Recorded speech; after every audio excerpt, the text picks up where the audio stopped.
और जहां से जींद चलता है हरियाणा में लहर फैल जाती है, जींद की हवा सारे प्रदेश में फैलेगी।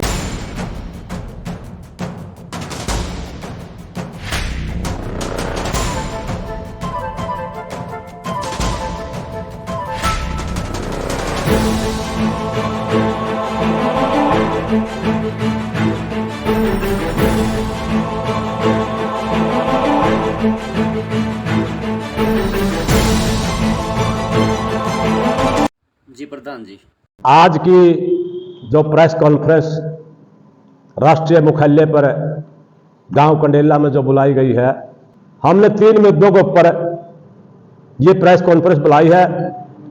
चंडीगढ़ में परसों हमने टोटल टीवी के माध्यम से, प्रेस के माध्यम से ये बयान दिया था कि 1 नवंबर तक प्रदेश में सूखा हो जाए, चाहे गुलाबी सुंडी हो, जैसे कपास हमारी खराब हो गई बीमारी की वजह से, चाहे बारिश की वजह से उसमें फसल ना बुआई हुई हो, और जो ओलावृष्टि और फसल जो भारी बारिश से जो खराब हुई है, हरियाणा प्रदेश में अब तक कोई मुआवजा नहीं मिला है। सरकार बार बार बयान देती है हम मुआवजा देंगे, लेकिन अभी तक किसी प्रकार का हरियाणा प्रदेश के हम सभी जिलों में दौरा कर चुके हैं। उसके बारे में हमने 1 नवंबर का सरकार को अल्टीमेटम दिया है। अगर सरकार 1 नवंबर तक मुआवजा राशि नहीं देती तो हम 3 नवंबर को प्रदेश स्तर का जो हमारा जींद जिला है, यहां पर जाट धर्मशाला में इकट्ठे होकर प्रधानमंत्री के नाम, प्रदेश के मुख्यमंत्री के नाम अपना ज्ञापन सौंपेंगे, जिसमें हम 2 मुद्दे और जोड़ेंगे। एक हमारा जींद का राजनीतिक केंद्र का बिंदु है, यहां से राजनीति चलती है, सरकारें बनती हैं, गिरती हैं। हमारा जो औद्योगिक कारखाना, जो हमारे जींद जिला के युवा, इतनी बेरोजगारी है कि जींद जिले के युवाओं को रोजगार दिलाया जाए, जिसमें कम से कम 15,000 हमारे जींद जिला के युवा लागे। इतना बड़ा कारखाना हम केंद्र सरकार को भेजेंगे और प्रदेश के मुख्यमंत्री को। एक हमारा जो हॉस्पिटल, जो पीजीआई का जो काम है, वो तेजी से शुरू करवाया जाए, ताकि इसमें हमारे बच्चों को और हमारी जो स्वास्थ्य जी स्थिति है, जो जींद जिले की, जो यहां पर लाभ मिल सके, इन मुद्दों को लेकर। और जैसे मनरेगा की स्कीम है, इसको कृषि के साथ जोड़ा जाए।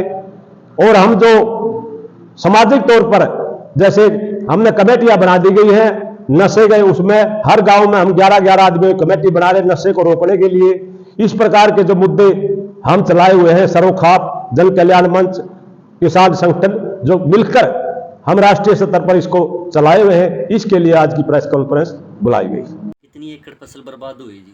इसमें तो सारा प्रदेश के, हरियाणा में सभी जिलों में, कभी तो जिलों में काफी खराब है। जैसे जुलाना का एरिया है, उसमें तो पानी के कारण बारिश बिजाई नहीं हो सकी, तो काफी जगह, जैसे उचाना का एरिया है, जितनी फसल में इसमें कपास थी, नरमा सब खत्म हो गई अभी तक गुलाबी सुंडी की वजह से। तो काफी यहाँ पर भी, हमारा एरिया में कोई अभी तक एक नया पैसा भी किसी से नहीं मिला है, तो काफी फसल खराब हो गई है। इसकी तुरंत उपाय तो महोदय से कहेंगे कि इसकी तुरंत गिरदावरी कराकर तुरंत किया जाए। 3 तारीख को प्रदेश स्तर का हमारे जो पदाधिकारी संगठन के जिलों के जो हमने प्रधान बनाए हुए हैं, कार्यकारिणी के सदस्य, काफी संख्या, भारी संख्या में लोग वहां पहुंचेंगे। और 3 नवंबर हमारे लिए शुभ दिन भी है। जयदीप चहल हमारे जो प्रदेश के किसान मजदूर संगठन के जो हरियाणा प्रदेश के अध्यक्ष बनाए हैं, इसके बारे में ये बताएं। पूरे प्रदेश में 45% आंकड़ा दिया गया, बारिश अब की बार कम हुई है, इसलिए आधे से ज्यादा प्रदेश में सूखा घोषित हो चुका है। सूखे का मुआवजा मिलना चाहिए। जहां तक फसलों की एकड़ की बात है, कितने एकड़ खराब हुई है, ये सरकार व उसके आंकड़े बताए।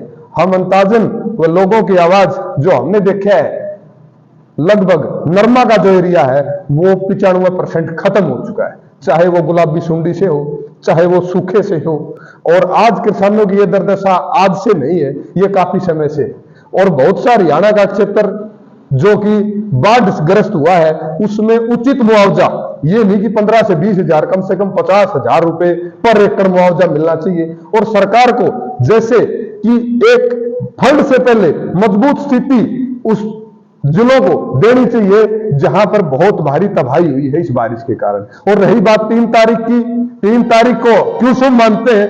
क्योंकि 3 फरवरी को कंडेला में एक बहुत बड़ी महापंचायत की गई थी, जिसके परिणाम स्वरूप भारत का किसानों का आंदोलन बचाने का काम उस 3 तारीख की महापंचायत की रूपरेखा से लिखा गया था। वो 3 फरवरी को की गई थी। इसलिए हम 3 नवंबर को जींद में जाट धर्मशाला में इकट्ठे होकर प्रधानमंत्री, राष्ट्रपति, मुख्यमंत्री और इस सरकार के विपक्ष के नेताओं को भी, जो सरकार से विपक्ष के नेता हैं, उनको भी हम ये ज्ञापन देंगे ताकि वो ये आवाज उठाए और जींद को राजनीतिक और जींद की भावनाओं से ना खेल के जींद को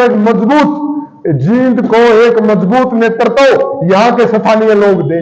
कोई तो जींद को शानदार बताता है, कोई जानदार बताता है, कोई दमदार बताता है, कोई जींद को हरियाणा का हार्ट और दिल बताता है, लेकिन जींद के नाम का दिल, जींद का खून किसी के रगों में नहीं धड़कता, क्योंकि वो यहाँ की दुर्दशा देखने नहीं आते, यहाँ कोट खींचने आते हैं। और बीजेपी और जेजेपी का तो मार ये प्रदेश और खासकर ये जिला मुख्यालय और कंडेला और जींद ये इस बात से अच्छी तरह से वाकिफ है और इसकी लड़ाई हम जारी रखेंगे। प्रधान जी के नेतृत्व में ये लड़ाई लड़ते रहेंगे। प्रधान जी, जींद में हर बार राजनीतिक चेहरे नए बनते हैं, रैलियां करते हैं, लेकिन जींद में विकास नहीं हुआ अभी तक फिलहाल।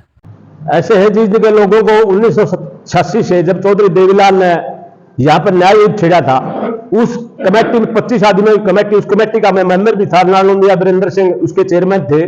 जब से जींद की राजनीति जींद से चलती है, सभी पार्टियां यहाँ आकर सभी ये कहते हैं जींद के लोगों को गुमराह किया गया, जींद के आदमी पर सरकार बनती है। चंडीगढ़ का रास्ता जींद से होते हुए कंडेला होते हुए जाता है। अगर सत्ता हासिल करनी है तो जींद के काम करने पड़ेंगे और जींद को राजनीति में भी अगवानी आदमी जो कि मदद लेनी पड़ेगी। और जींद के 36 बिरादरी के लोग, जहां से जींद चलता है हरियाणा में लहर फैल जाती है, जींद की हवा सारे प्रदेश में फैलेगी। और लोकसभा आने वाले लोकसभा 2024 के चुनाव में, चाहे लोकसभा के चुनाव हो चाहे विधानसभा के चुनाव है, जीत जिसे चाहेगा प्रदेश की मुख्यमंत्री कुर्सी पर वही आदमी बैठेगा। हम सभी लोगों से 304 गांव में, हमारे जींद के सभी जिलों के सभी गांवों में पहुंच चुके हैं और सभी जगह हम दौरा करते हैं। हम सामाजिक तौर पर भी काम करते हैं, हम 36 बिरादरियां काम करते हैं। हमने हिंदू मैरिज एक्ट का मामला उठाया, लेकिन सरकार अभी तक इस पर काल तक जरूरत ही नहीं निकली।